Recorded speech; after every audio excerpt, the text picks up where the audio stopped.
Patron Comradum TV, Badwam Jumedino, Eso.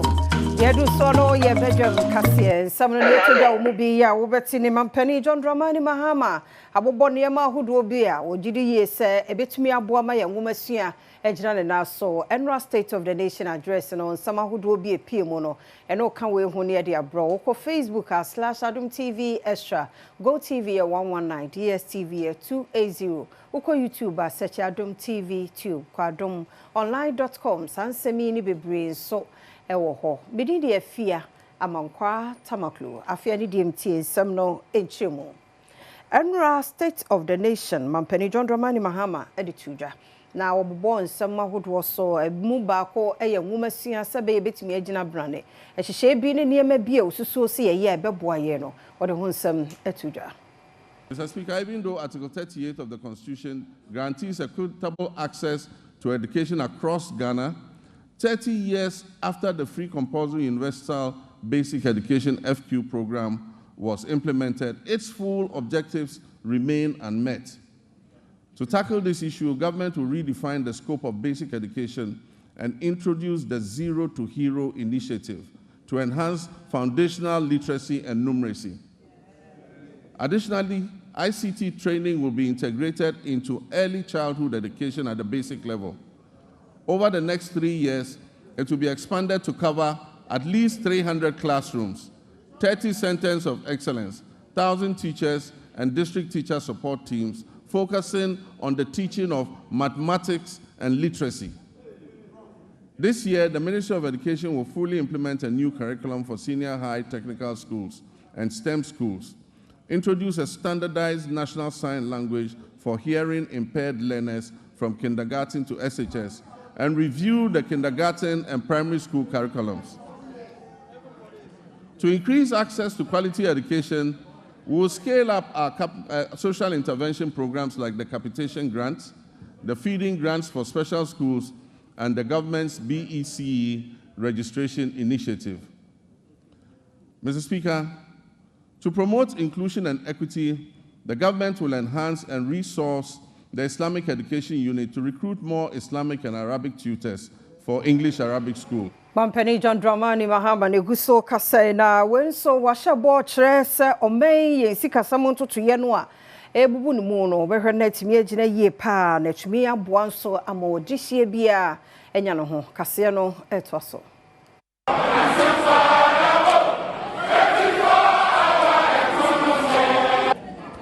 With your permission, Mr. Speaker, and within the constraints of time, I'll take the liberty to elaborate on how we intend to address the numerous challenges facing us as a nation. Yesterday, February 26, 2025, marks exactly 10 years since I stood in this chamber, at this very spot, to declare my determination to fix Dumso, a legacy problem of power shortages. And Mr. Speaker, I fixed it. Yes, I promised to fix it, and I did. Today, inspired by the Almighty God and propelled by the massive mandate given to me by the good people of Ghana, I am moved to make a similar purposeful and bold declaration that I, John Dramani Mahama, I will fix the economic crisis confronting our country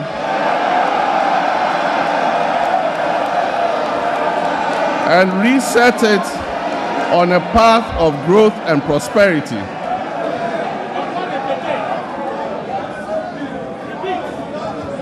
That I will fix the economic crisis confronting our country and reset it on a path of growth and prosperity. My government, working with you and every Ghanaian, will solve the challenges because we have developed a plan with our people's support.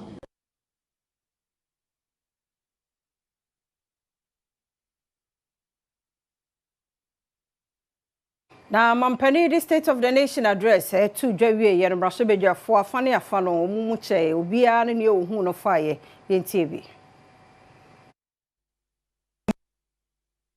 So I can find in the fast so then say when I say the State of the Nation's address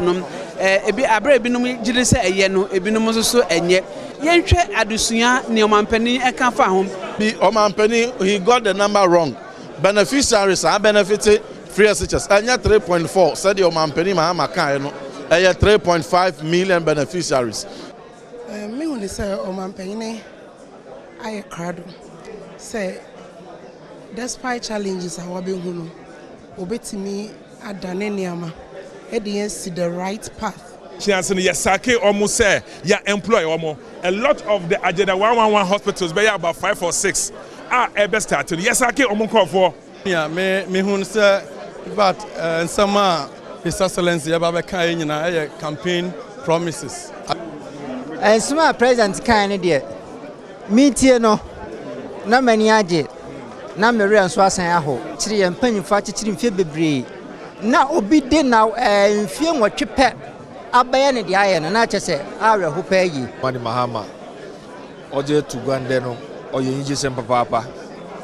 na ame as MP mo ye me da wo me there o make a bold statement and mampani ankasa no e ade eso no amu no ordinary beton sane ani a one Ghana mabu ani ne ye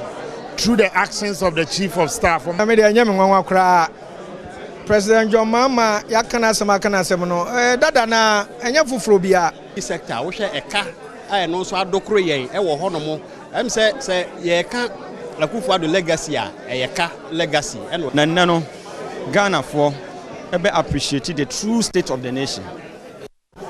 so the be ya nyina no ye be bresi ye ho and he pinpoint that side Emma money has been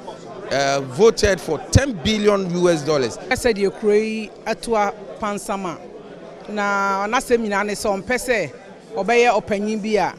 ase enioma obi aye enye na ose na daje aka ye ba afi we mo woti say WAEC West Africa Examination Council nko say Nana Doni na ban edi omoka 180 million Ghana cedis me ka say o man no asay obetu ebra wo no sika obetu ya odi tuatua aka no eya aban na ejama o the policies of his excellency edeba no edimu o sha agenda 111 ya o say 1.7 billion in the here yentimi nya saska no kwan because o man na yedin on way at the state of the nations address John Dramani Mahama omampani edebe to jame edi amejiso yo hene amponsa kakabo free Rashibeja Fiemo ne state of the nation address and semnumua University of Ghana Legon fire station na womo free asie eye hwehwemu afoja eto fiscal development and municipal services directorate no womo hwehwem na yamani boni prince o sesi eduko ho etwaso the idea just share by the energy said the yenti and yan call for na eguso aye hwehwem ne de bae and say you say metal container so ahye but nyame adom the etimo say edum jafo no ba entem ntino antimi an spread am my jana an kwakanya sade a katorente kese pa na ibesi but edum jafo no ba entem embedu jana because Legon fire station dey ne PDMSD dey onya to abo pe obedu ho anisa nti anche nkofo no hu ya na entem so a omba ye na mobehwe ma bibia dadi ebimu nso kase abreja no eto ha no duru amudu ha na ese mo ahoden no ewo fom bi enti na ba ne sa de na ye apresidie ma ama mo nkuto enti nim se jai yenkuto de yentimi kase yenkuto enti mendum ja no but sana ebe ya yenkase on se bi wo ho a uba isuo eya sama eyedin ma yedi yensuo ebaye ma yempese ye be akoye se ye be gina ho a eja no sometimes ni behavior no some way na ye be kase ensuo nu a shortening no ye free other stations midin edeprince so Adom News Paminyina no so na Adom TV Badwam kase na hada bema kwan ne de asia seda ya odi amre ne adaje yakwa ba de bonkrata no ho online de no so ho ye de to so